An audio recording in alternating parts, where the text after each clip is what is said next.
Hi, Jessica. Thank you so much for being on the No Formula podcast. Thank you. Thank you for having me. Very Uh, exciting. I am super excited to get right into your story. I want to go back in time. Okay, I know you've had a lot of But pivots. I know you've had a lot of pivots in your professional career. Can you walk us through what that looked like? okay, I'm going to take it right back to when I was in university.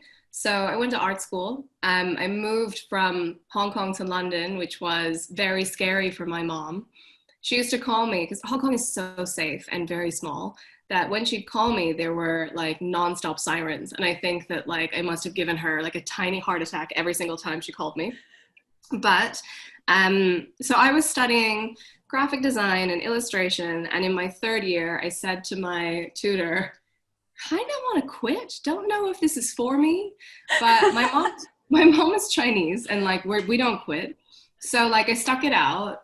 Obviously, I still got a first because I am half Chinese. But my tutor was like, maybe you should think about advertising. And that was literally the only thing that pushed me in the direction of figuring out what I wanted to do with my life. So when I left university, I left in the middle of the recession, which was really fun. It meant that I had to do 5 unpaid internships until I found a job.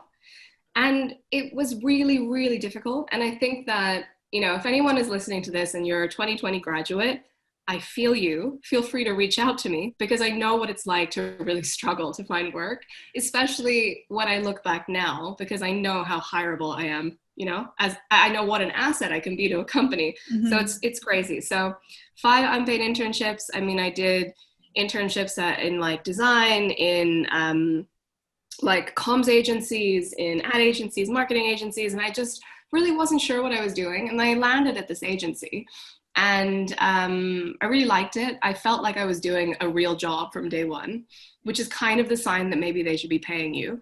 And what was lucky for me is that a previous internship, which had resulted in a tiny bit of paid freelance work, hit me up and were like, hey, Jess, we actually have an opening now for a job and we'd like to hire you.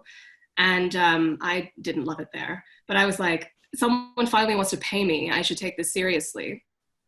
And so what I did instead is I pitched it to the current place that I had been interning. And I was like, I'd much rather work here. I'm clearly doing a good job because I'm, responsible for XYZ. And they said yes, they hired me. And it was the best decision ever because I ended up making like $8,000 more a year at that place than what had been sold to me at the previous job or the previous internship who had tried to hire me.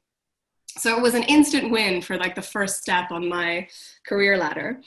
And I worked there for 4 years. I guess in terms of pivots, one thing that's interesting about me is that I've never left a job with something lined up. I'm a bit of like a risk taker, I guess, in that respect, in Mm-hmm. that I'm very confident in my abilities to secure a job, even though I obviously have had like serious wobbles in between. But when I get to a place where enough is enough, it's almost like I need to run out of somewhere. I need to get out because it's not healthy for me to be there anymore. I'm just going to get more and more resentful, and it's kind of what's happened, every step of the way. So that led me to, first ad agency job, led me to second ad agency job, led me to third ad agency job. And by this point, I genuinely had worked with all of the coolest brands you could imagine.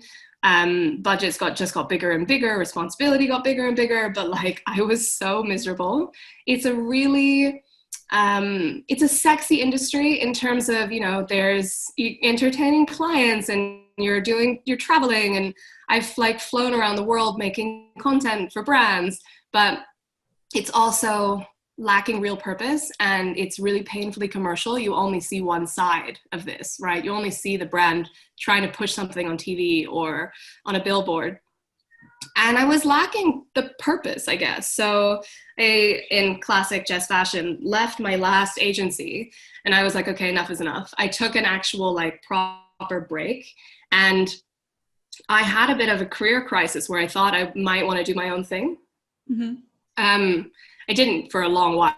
So there's a bit more pivot in between. But I went to a talk once and I got the most crucial advice that I would pass on to someone, which was, if there's something that you want to do yourself, try to get someone else to pay you to do that so you can test if it's something you actually want to do. And so I thought at the time that I wanted to launch a food product. It was actually like a bread. And I instead ended up consulting in marketing for like a tiny food brand. And I realized after 6 months of working with them how much I did not want to launch my own food brand. You know, I watched them struggle to get retail listings. I watched them struggle to secure investment. I was like, I stood for 16 hours in trade shows. It was so clear to me that that just wasn't the future for me. So I ended up looking for another like full-time role at that point. And it was at that point that I realized, okay, maybe I should consider tech. It's always been, you know, another sexy industry that I thought I would enjoy, but maybe a little bit more hands-on. I'd always thought that like working in tech might be like another sexy industry. I was also interested in doing like a marketing position that was a little bit more like you're in the brand, you're doing it yourself, you're a little bit more hands-on. I wanted to be brand side, right? I didn't want to be like agency side. And at the same time, I was really keeping my like options open. I wanted to like see what I got pulled to. I was putting a little bit of trust in the universe, I guess. I interviewed at so many places. And I remember when I was doing applications, I had sent 35 and, you know, I had a lot of great interviews in that moment, but they couldn't be more different. Like one was, I'm not going to name names because it's awkward, but, you know, when I had come down to making decisions, one was a really well-known fashion brand. One was a very well-known video streaming service. And one was like a really big government healthcare job, you know, and I was just like, couldn't be more different. Mm-hmm. But where I ended up was like a tiny tech startup who was, so my last kind of full-time employer. They are a Swedish founded app called Karma, where basically they are taking care of food waste, but in a really fun way. So if you were, just to give you a bit of a taste, if you were a restaurant and you had made too much food that day, you could sell to the Karma consumers on the app your kind of fresh food from that day, but at half price because you would have thrown it away otherwise. Mm-hmm. So I was like, this is a super worthy cause and I'm going to learn a lot and it'll be a lot of fun. So I kind of took the plunge and I worked there for 5 or 6 months. And in that time I was in a marketing role, and I mean like doing everything very much like one-man band in terms of, you know, what to post on Instagram, like doing flyering, doing campaigns on buses, doing just everything, because that's how startups work. And then the founder essentially was like, have you thought about doing our PR and communications for like, I was just working on the UK at that point, for like all of our markets. So we had 3 markets. And I was like, no. I was like, I don't do PR. I mean, I did a little bit of PR and comms in this marketing role, but she was like, I think that you'd be really good at this. And so we had this really frank conversation where I was like, well, I do feel like I'm not learning right now. And that's not great for me, because I know from experience, when I feel like I'm not learning, I have like 1 foot out the door. But this will be such a learning curve that you also have to be okay with, because like I could be terrible at this, right? Obviously, like newsflash, I'm not. It was fantastic. And I spent the next year there basically like I took so many people for coffee. I met so many journalists. I did everything I could to just immerse myself in this role and realize, what does it mean to do PR in-house at a tech startup? I couldn't have read more, watched more things, like asked more questions, used more tools. I couldn't have like pushed myself more, because when you work at a startup, you're under insane pressure, even if some of that is like self-inflicted. I had these high targets. But the amazing thing is that it really, really paid off. And I realized that, you know, there was almost like a a winning method of trial and error that I had figured out. And when I was leaving not because I wasn't enjoying it, but because I was like, now is the time to do my own thing.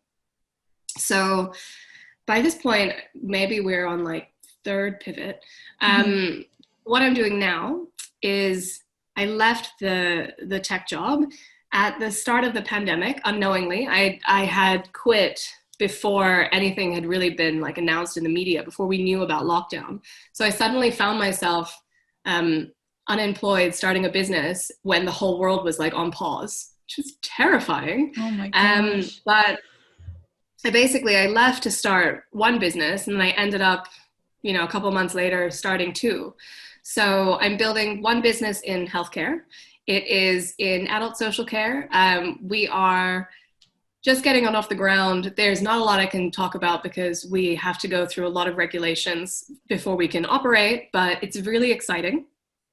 And we fully expect to disrupt the care industry, primarily in London, but obviously the intention is to go big or go home. And what happened, because we were in lockdown, and I guess because we were operating in a space that we've never known before, I realized that I had almost like a gift that I'd learned, or I'd like created in myself in my last job, that I felt like I should share. So I started a second business, and that's called the No Agency Method. And what it is essentially is training, tuition, like an online course at its base level to teach founders or startup teams, so primarily marketing teams, how to do their own PR. So how to take PR in-house and stop paying for an agency. Sort of why I called it the No Agency Method.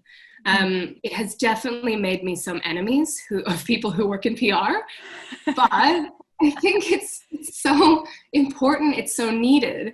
It's an industry with so many smoke and mirrors. Like, the reason that I think was so terrified of taking the role in the first place, or doing it, was because you are constantly being sold that you have to have this like black book, address book, all of these contacts, and that you have to know what you're doing. Well, I'm here to tell you absolutely don't. Like, it really works.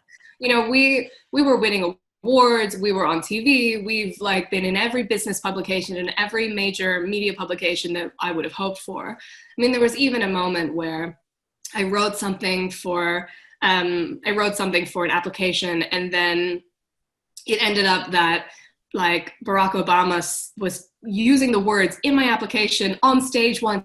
It's like mental things like that happen, but they're only going to happen if you just have a go, basically. I think if you pay someone else to do it, you're losing that magic. So it's been amazing. And I only launched it in July. And I did the math the other day because, I don't know, maybe I needed a bit of a pick-me-up, but I realized that I have helped 54 brands and or people, because they've not all been like full brands, with like, learning how to do PR, with empowering them, giving them the skills, giving them the confidence. It's been really fulfilling. That is an incredible feat for such a short period of time. What is that, 3-4 months?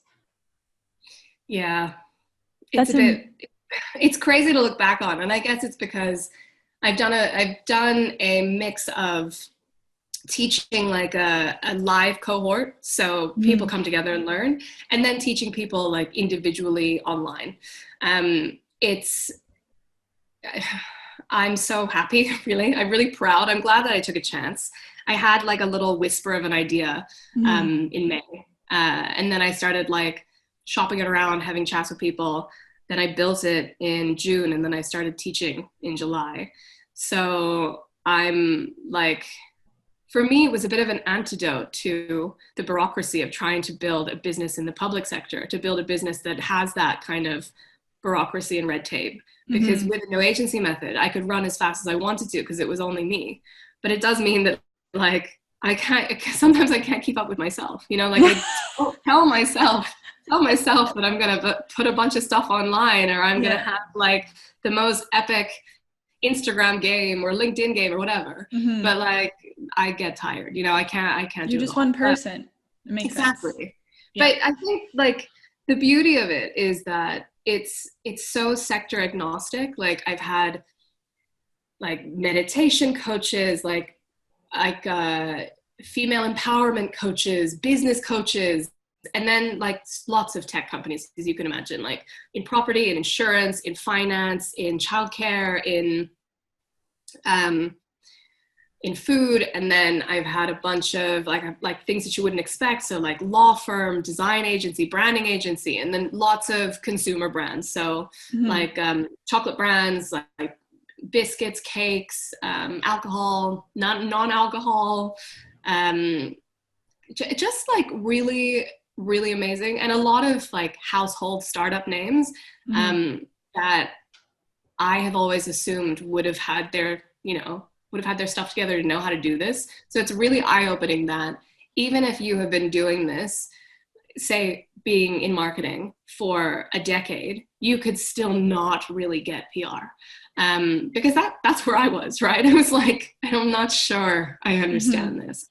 So it's been really cool to see the kind of caliber of people coming in, because it'd be like someone at founder or CEO level, or CMO, or head of marketing, or head of brand, marketing manager, marketing exec, like, and then, fresh graduates from that whole spectrum, all needing the same tuition, all needing the same level of understanding of a sector that's like shrouded in mystery on purpose so that you pay the money to do the work, I think. Listening to your story with all your pivots, I really like how you overcame any uncertainty, right? You weren't sure if you liked something, you got someone else to kind of pay your salary while you figured it out. You pivoted, but it was always strategic, I find, which I think is very interesting, because usually we pivot and we're like, oh my God, what do we do? Whereas you were like, no, I want to try to, start a food brand. I'm going to work for a food brand. You made the pivot. So that's where I see where your risk kind of comes in, where even though you were uncertain, you were actually super certain of your decision. I think like I can look back now and say, obviously I was really certain, but was I like terrified in the moment? Was I constantly doubting myself? Of course, but you followed your gut. Yeah, I did. I think right? You still did it. Is, like, I really learned from not following my gut. So I've taken jobs before where there were so many red flags, and then I was sort of like, okay, but can't be that bad. Like, salary's good, client's good, should be okay. Like, I'm sure it'll work out. Always because I thought that it was going to be temporary, because I had there was a pivot in between that I didn't even mention, where I had this grand idea that I might do an MBA, never did it. But I really went for this one thing that was massively against all the warning signs in my gut.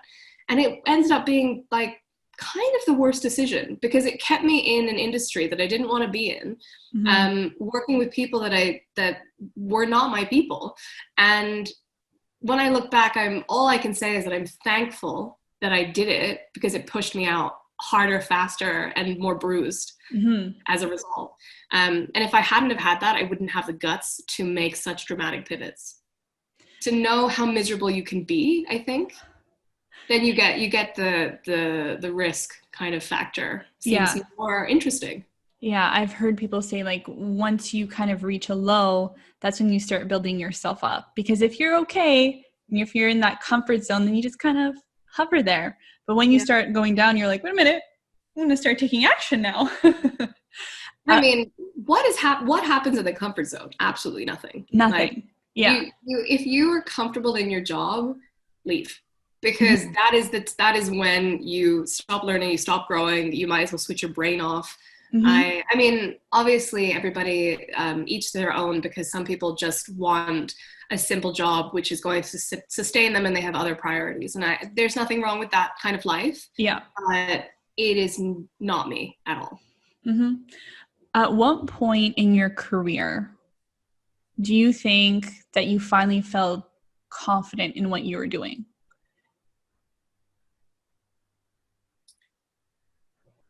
I think I realized, this is going to sound, I think this is going to sound incredibly egotistical. I think I discovered my confidence actually in my first job. after maybe like the first year, where I realized that like, oh, I got this. Like, I really know how to do stuff, even if that stuff is something that I'm doing for the first time every time, because it was such a steep learning curve in my first job. It was a small agency. When I joined as an intern and then got hired, it was 10 people. When I left, it was when I left 4 years later, it was 50 people. And I went from an intern, and when I left, I was like third in charge after like the founder, CEO, and the MD, managing director. So that was crucial and pivotal in my own kind of like confidence building journey. But when I had that like not listening to my gut moment, I lost maybe 80% of my confidence. So it's not something that you have forever. You have to work on it. So it took getting back into a job that kind of made my heart sing again, which is when I was in tech, even though I, just as stressful, like learning a lot, super uncomfortable. But it was like I found my light again. It's like I was like back to myself. And I think that my confidence level surpassed anything that it had ever been. And I think there are two important lessons in that is, first of all, identifying that you probably need to change. Yeah. And then taking the leap. Those are huge, right? But first and foremost, identifying it. Because a lot of people identify it and then they'll complain. Whereas you were like, Oh, I've been there. I mean, of like, course. It comes with age, like it. Oh yeah, you're so old. Woo! But I think when I look back, I can see the times when I was complaining and doing nothing. Yeah. I can remember that resentment building for no reason, really, because I was the one at fault. I was the one not changing the scenario. Yeah. But I mean, to be honest, like I don't think that I'm built to be an employee, because when I look back at all of my moments when I was in full-time employment, like I was a nightmare to manage. I'm the one who's like, I'm like hitting the ceiling, like, give me a promotion, give me a pay rise. Look at how much money I'm making your company. Like literally, I would have those kind of conversations because that was the only way I saw myself succeeding. And the reason that I left my first job is that the ceiling wasn't breaking. There was no option for me. There was no growth. There's no hard feelings. Sometimes you hit a moment where there's no future for you. And I admire people who tell me that they've been in jobs for like 6 years, 8 years, 10 years, 15 years, and they're still happy and they're still able to feel like that they're growing, because I don't know any organizations like that. Like I don't know where I could have worked that would give me that feeling, because my expectation of myself is so high. And I think that that's what's on my side, And I also think that that's part of being an entrepreneur, is that if you want to grow, you can. If you want to change what you're doing, you can. Yeah. So you embrace it so perfectly. Such a good match. So when I was just toying with the idea of doing my own thing and having like taking the leap, I mean, I have always wanted to do my own thing. I've wanted to do my own thing, like when I look back, since 2014 is when I wanted to leave the advertising industry. And it was 2018 when I was like, enough is enough. I should do my own thing. In that moment, when I was taking that break, I thought that I might go into coaching. I might go into counseling. I might become a nutritionist. I might start this food brand. I was like desperate to find that thing. Like I was like seeking the thing. And it turns out that I had to wait until, 2019, for one of my closest friends to pitch his business idea to me. And that's what I'm building. It's not my vision. I'm bringing someone else's vision to life, and with the healthcare company. And that's kind of worked out perfectly, because it kind of came to me at a time when I was ready. Whereas the ideas that I had myself, none of them like lit a fire under me. That's why they didn't happen. So do you believe that, let's say entrepreneurs have a ton of ideas and they don't pursue any of them, does that mean that it's not for them, or are they not meant to be an entrepreneur?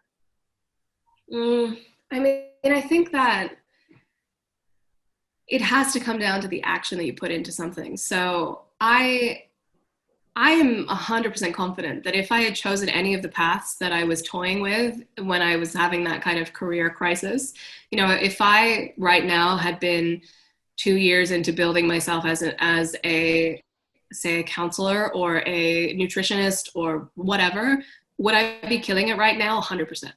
Because I would have put everything into it, but it just would have been that thing instead of this thing. Mm-hmm. So what made you wait? Why did you wait? Why didn't you pursue any actions on all those ideas? Because they weren't right. And you knew that at the time? Nothing like stuck to me, I guess. There was like, I'd buy a couple of books, or I was going to, a couple of like free webinars or lectures or something to get a feeling of, then a lot of the options that I was considering included more study.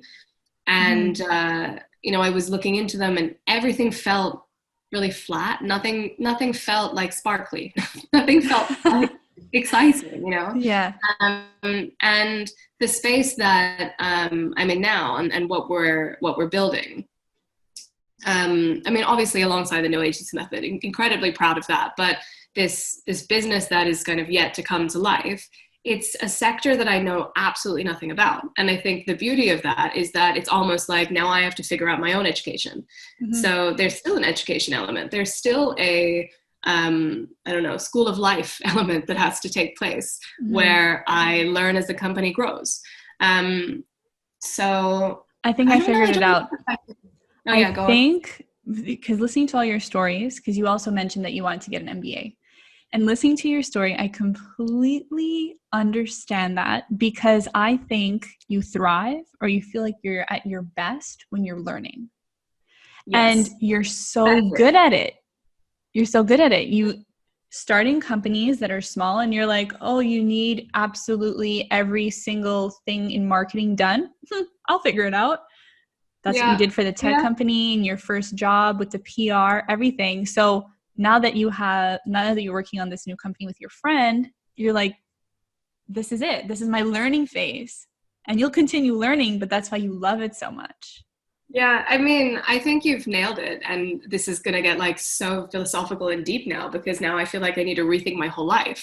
But I'm sorry. but like I look back, and in my previous two jobs, but the tech one was a completely different scenario because it really was learning. But in my previous two agency jobs, I would get to 6 months, and by that point I had like fixed all the problems, increased the profitability, fixed the team dynamic, like all the things that I thought needed to happen. Exactly. And then I would be like, okay, bored. Yeah. And it would happen over and over again. Mm-hmm. Whereas we're now, like, we started building the healthcare company. My co-founder started in February and I started in April because notice period and stuff. So we're at month 6 really. And I'm not bored. I'm literally like, I couldn't, there's nothing to be bored, because I'm like, oh gosh, I have to figure out our chart of accounts. I have to understand how to figure out our cash flow, things that I never in a million years thought would be my responsibility. Yeah. Especially since like, hello, I went to art school. I'm suddenly like, oh, I have to figure out business. Okay. But you love it. You love it. You thrive. Yeah, I do. I'm really enjoying it because you make a move, you do something, you talk to someone, but you see something tangible, mm-hmm. And also the satisfying thing, I guess, of having like an art school background, it meant that, I could design all of the branding and like the entire website and everything for both of my businesses, like quite easily, mm-hmm. And not that I know how to develop websites, but there's a lot of things that you can use that kind of help you do that. And it's like, I know what I'm bringing, then you can see the value in mm-hmm. why you come together. But I have zero of the clinical expertise, and that's what my co-founder has. So, we're a good match. Design is very much part of marketing, and you have a beautiful website. Everything looks so cohesive. You look at your Instagram, your website looks very, very nice. Thank you. It is I did. also just me as well. It's all you? Yeah, it's all me. I Nobody love helped with that. anything because why? Also, like, I don't spend money on this if you don't have to, you know? If you have a decent eye, you can do it. You see, when it comes to design, I would think that's actually probably my weakness. I can Oh. I can put two colors together, hence my logo for the No Formula podcast. Hello. But but anything more than that, I struggle. I can figure it out eventually, but it takes me to sometimes like I still have my 9 to 5 job and I'll design something and my manager's like, it's nice, but It's the butt, right? It's the butt. yeah, and that's when Yeah. I know like got it. I don't get offended because I know that it's not my forte. Which Mm. is why when Well, I I saw mean, you've got to know. yeah, I know. That's why when I saw your website, I was like, beautiful. This is Oh, good. It thank you. works. It works. It Mm. works. Um, okay, so I want to get into PR because I'm sure our Okay. listeners are dying to get tips. Okay. Okay. I know that having a story is very essential for a brand, but you also say that it's pretty important for PR. Can you tell us Mhm. why that's super important?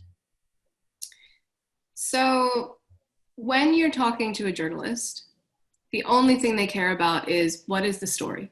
So you're not ever selling your product to a journalist, you're selling the reason why you created your product or the reason which created the opportunity for you to start your business or the inspiration in your life that created the opportunity that saw the gap in the market that et cetera, et cetera. And the more kind of beautiful that story is, the more likely you can kind of tap into the emotional side of a journalist and get coverage. So the story is everything. So the kind of number one place to start there is like, what is my personal brand and what is my founder story? So why did I start this business and who am I as a person? What am I willing to put out there? And I think crucially, this is something people forget, like what are my boundaries of what I won't share? Because there are some founders and entrepreneurs who will like, you know, bleed all over the page, who will show, you know, they'll show their kids going to school, they'll show, you know, the expensive house they live in, they'll show everything. And then there's some people where you're only going to see just the business side. And that's like when you're building your personal brand and understanding how far you'll go, I think it's really crucial to take a step back and think of your boundaries and understand what you're willing and not willing to share. And then when it comes to your founder story, there can be more than one reason that you started a business. I saw a gap in the market. I am an expert in X. I really love this thing. But you also have to take a step back and think, okay, which of these stories is interesting to other people? And not just interesting to your friends, your mom, your colleagues, your team, Yep. because obviously when you are so close to stuff, that's when you're blind to the value. You've got to think about like, if I stopped a stranger in the street and I told them what I do, would Mm-hmm. they be interested enough in it to go home and tell their partner or tell a friend, Mm-hmm. right? Like try to take it that far and never ask your family or your own friends for that kind of opinion. Try to get a genuine, like, stranger's opinion, because otherwise your story is going to be so skewed in your own personal emotions. So when you're figuring out that story to tell, that's the challenge. What's interesting? You've got to step back and be like, who cares about this? Who cares about me? Who cares about my product? If you can like resonate with the whole idea of who cares, then you're going to be in the journalist shoes, because they're like, dude, I get 1,000 emails by 12 p.m. in my inbox. I don't care about you. You've got to make Mm-hmm. them care. And that's where, you know, the emotive story comes in, where the genius story comes in, where the, you know, the personal attachment, whatever it is for you, that's what you've got to find. You got to break through the who cares moment.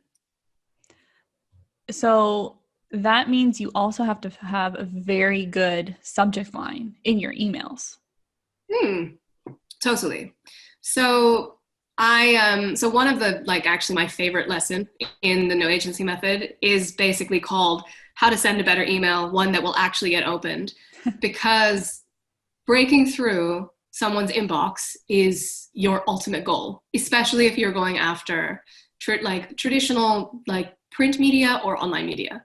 If you're going through PR that involves like speaking at events, or if your PR is all about networking, because in my opinion, PR is basically everything to do with shaping your image and your reputation, then, you know, if you are going down more traditional routes with your PR, your email is so crucial, so crucial. And you have to cut through the noise. You have to be interesting. I have a whole, I'm not going to bore you with it now because it's a little bit too involved. It would take me like 15 minutes just to talk you through the lesson. Mm-hmm. But essentially, my point of view on emails is stop acting so professional, because nobody cares. No one cares like how, like, hi, so-and-so, hope you're well. Are you enjoying the sunshine? How was your summer? How have you been navigating these difficult times? Literally, you are wasting words. Never introduce yourself. It is a complete waste of time. It's not worth it. If you have an email signature, that's your introduction already. If they're interested in you, they'll click onto your website. You don't need to say like, hi, I'm Jessica from the No Agency Method. Mm-hmm. What? Your email address. My email address is jessica@noagencymethod.com. Do you think they can't put two and two together? Stop wasting your words. But basically, like, you've got to be more humanistic, more clever, and less boring when you're sending an email. And that's how you get your point of view across. Can you give us an example of a brand or a person that you helped, just to give the listeners an idea of how to break through the noise? Maybe an example of a story. I don't know if you can share those. So, okay. I've helped someone just from, they not even need it from a PR perspective or PR for their own brand, but they wanted to learn how to send a better email, break through from the noise, and also crucially get an email through to someone who is so in demand, so desirable, very, very famous.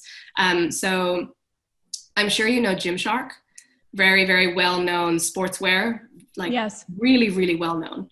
And I know someone who, using my methodology of how to send a better email, she works in like sustainable sportswear development. So basically similar space, but slightly skewed.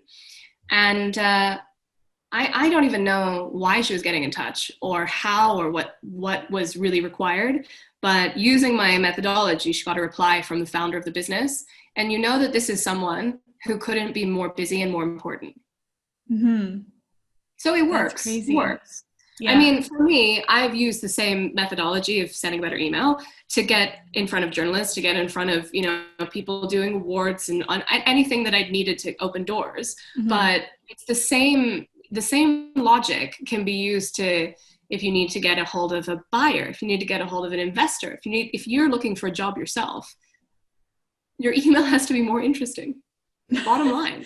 Can any company use this methodology? Because I feel like not every company has interesting stories. So do you think everybody? I think that there's a assumption that if you work B2B, then PR or being interesting or being funny or being human is not for you. And I think it's such a joke, because as if companies who are operating B2B, bear in mind that No Agency Method is B2B, right? Mm-hmm. And if you look at any of my content, like, I am ridiculous. Like, I don't care about what you think about my content or how I word it, because that is me and who I am. I'm never going to lose that, even if I'm helping law firms, right? I don't talk any different to someone at a law firm that I would talk to someone from like a vegan chocolate brand. It's no different, right? Mm-hmm. Like, I mean, and this is a great example. So I helped a vegan chocolate brand who are very, very popular in this side of the world. And they were paying an agency thousands and thousands of pounds a month. And instead, with the money they've saved, they can hire 2 additional marketing staff in order to bolster the work that they're doing and own it themselves in-house. So it's completely changed the way their business has run. I mean, they save, like, at my math, about £48,000 a year now, having basically like implemented no agency method. So do I think that anybody can do it? Obviously. Yeah, it's sector agnostic. I think that if you take the approach that B2B has to be so professional and serious, et cetera, then you are creating a scenario where you are like dampening and like dimming the light on all of your employees. So if I want to apply the methodology that you're talking about, it's being yourself, not being so professional, not wasting any words in that email, and coming up with a really good email subject line. And to me, like when you're looking at an email, like you have this much space. My fingers are very close to each other for whoever is just listening to this. They're very close to each other. How do I know if this is interesting? I guess like you've got to think when you're sending this email, is there a way that you can create a hook of interest that is a little bit more personal? It's a little bit more like relevant for the reader, because at the end of the day, you need to appeal to either their emotions or their ego or their job, or how is this opening this email going to improve their life, right? Because if you operate from the space that everything that you do, all of your Instagram content, LinkedIn content, your email outreach, if everything is just you selling, guarantee you that it's not working. This is just, people don't respond to that. People respond to people. So if you remember that, then it will completely change how you run your business. So it's the value for them, just like any social media content. Exactly. Yeah. But you have to be, you have very limited words. So you have to be far more clever about it. And I would think of it as a game. You also, in order to make this work for yourself, you have to remove yourself from the emotion attached to rejection or being ignored, because it is impossible that all of your email outreach will be successful. It's impossible. And if you are that person that every email outreach that you've ever done to every like cold person, it works, then come and talk to me, because I clearly should learn from you. But if you let go from that rejection, because just because someone doesn't reply to you then doesn't mean they won't another time when you have something perhaps a little bit more valuable, then you give yourself a little bit more room to breathe and be risky, and have fun. What's your advice for entrepreneurs, business owners, brands that are too scared to pitch their ideas?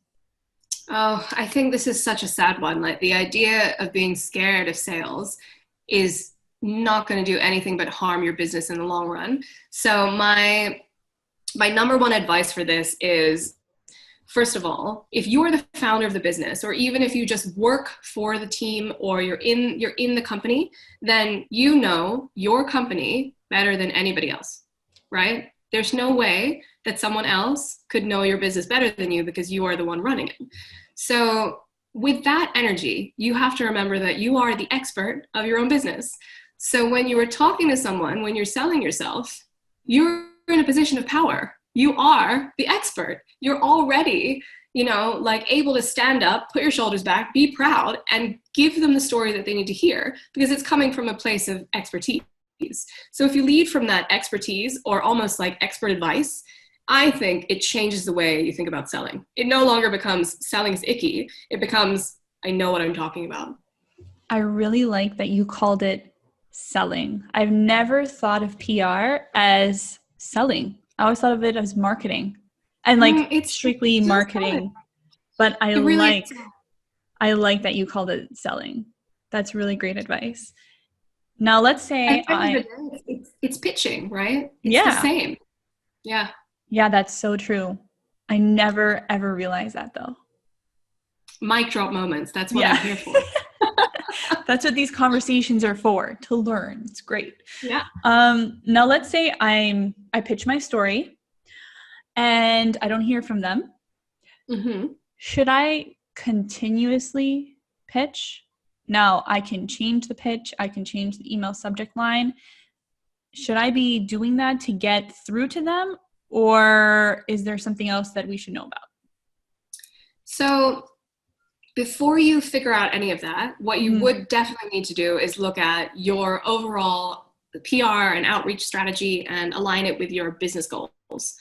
So if your story is one that you are willing to change every week, then something is wrong in your business goals and your strategy, because you should have far more alignment between your business and whatever you want to achieve for PR, because just getting PR is not going to help move your business forward. It has to be PR that supports your goals. So if you're a tech startup and your intention is you want to get PR because you want to be getting media attention in the right places that investors see so that you can raise money, then your business goal is raising money, right? Your business goal isn't getting PR. Then you have to streamline the outreach in order to be, where are the investors reading their media? Like what story are they going to see about me in order for their interest to be piqued enough that they'll take a meeting with me, right? And then you end up being able to use what you do achieve, refine it, understand like that it had a purpose, because then you can use that to open doors. Like, I mean, I'm sure an investor is far more interested to be like in a cold email scenario, perhaps, when you as a tech founder can say, as adored by Forbes, we'd love to meet with you, rather than just having not been able to get that like cultural cachet of the big check mark from the media. So that's question one in terms of answering your question in the first place. Yeah. You can't just blindly pitch. It just doesn't work like that. You will not succeed. And it, I think, is why a lot of founders feel like PR is not for them, because they tried blindly pitching and leading with press releases, which is like a whole other mess that if you do my method, I could go right into. And then, you're not happy because you didn't see any results.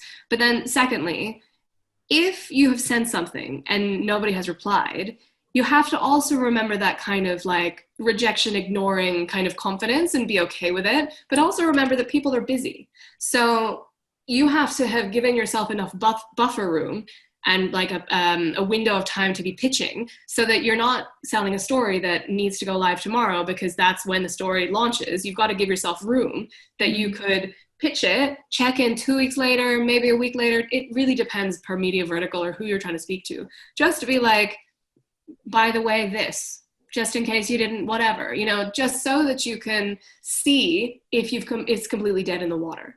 If it is dead in the water, it's an opportunity for you to learn. Okay, I now know that this media vertical, this journalist, this company, they don't like X. Let's strike it off the list. Let's use that to further refine our strategy so that we are constantly learning and growing and getting somewhere together. Completely like just chasing the same email and like, have you seen this? Can I send you this press release? Like, you are going to make enemies. So that I don't recommend. I really like what you said about aligning it with your business goals. And just for anybody listening to this thinking like, ooh, I can use PR for my business. Can you give us more reasons on where we can use PR? You said for investors. Can we use PR to help our sales? What else? Okay. I mean, like I worked with like a non-alcoholic like aperitif alternative, and helping her refine her, like as a founder, helping her refine her founder story. So why did she create it? She created it because she was pregnant. She used to work in alcohol, really missed that kind of ritual moment of making a drink.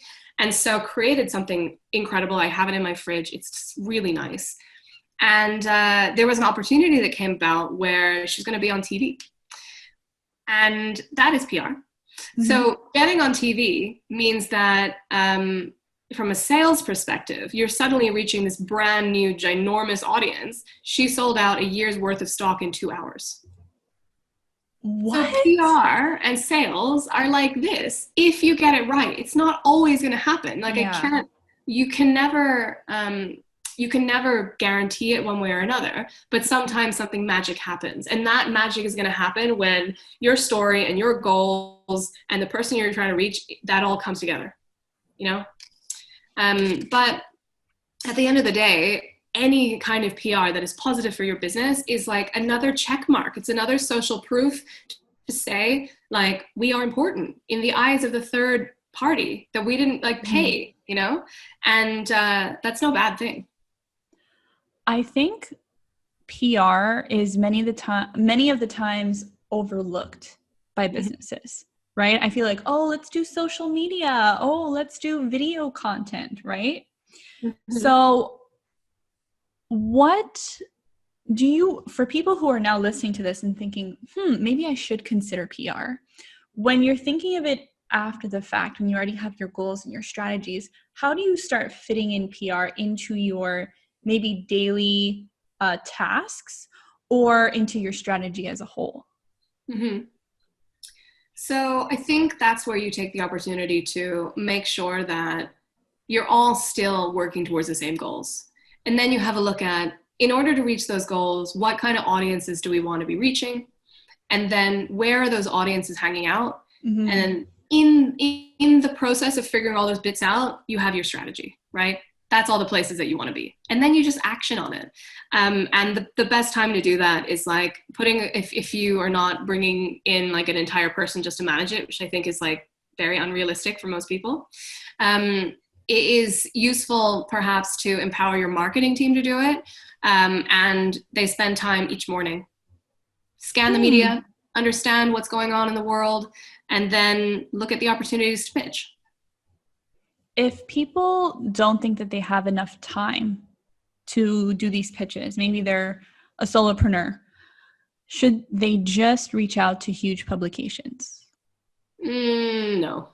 The problem with that is you're putting all of your eggs in one basket, and it's a basket that's harder to reach, right? It's like if you think that it's difficult to get a hold of your local newspaper, then you are overlooking something that is kind of like sitting pretty for you. So rather than, if you have very little time, thinking super, super big, I would think, what is a niche audience that I can reach much faster?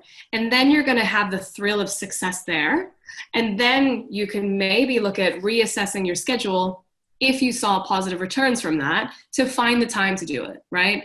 Or, you know, if you are like a company of one and you start expanding to the place where you might be able to afford a PA or a VA, maybe that's the opportunity that you say, hey, I'm going to empower my VA to do this on my behalf, right? There are always ways that you can do this. But one thing that people always forget to give energy to is local or regional press. So instead of saying, I want to go to the New York Times, think about your neighborhood.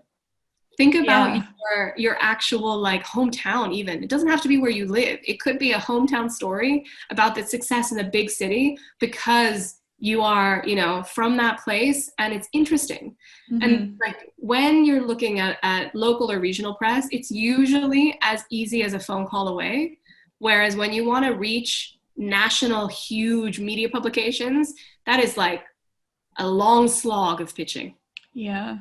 So, you know, not that the other one isn't going to reach more eyeballs, but which one is going to happen faster that you learn from? And also, if you have a product that is locally relevant, then why aren't you doing it anyway? That's part of your audience, right? That's so interesting. If the listeners had to take anything away from all of your tips, which one do you think is the most important? I would probably say, don't forget that you're the expert.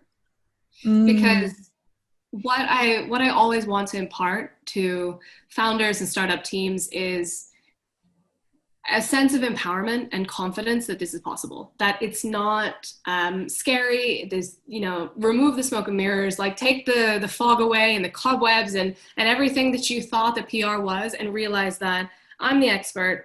I have a story to tell. Let's find the place where I can tell it and be okay with selling myself. Yeah. I feel like I can ask you a million more questions. And we can just talk about your story because I think it's very interesting. Thank you. But I have one last question for you. And I think we already covered it, but I'm still going to ask you. This is the No Formula podcast because there is no single formula to success. What do you think is your formula that got you to where you are today? Someone actually asked me recently, how do I define success? And it took me a really long time to come to a bit of a conclusion, because I think that what we've been conditioned to understand success, at least from my own upbringing, is like a prestigious career in a traditional kind of career path, where you make a lot of money and you have like a 9-to-5. But none of those things happened to me. And I still had to figure out what success looks like to me. So I think I define success right now in my life as deciding when I work and where I work and for how long I work, and never having to ask anyone permission. That, for me, that's success. I love that. I love that.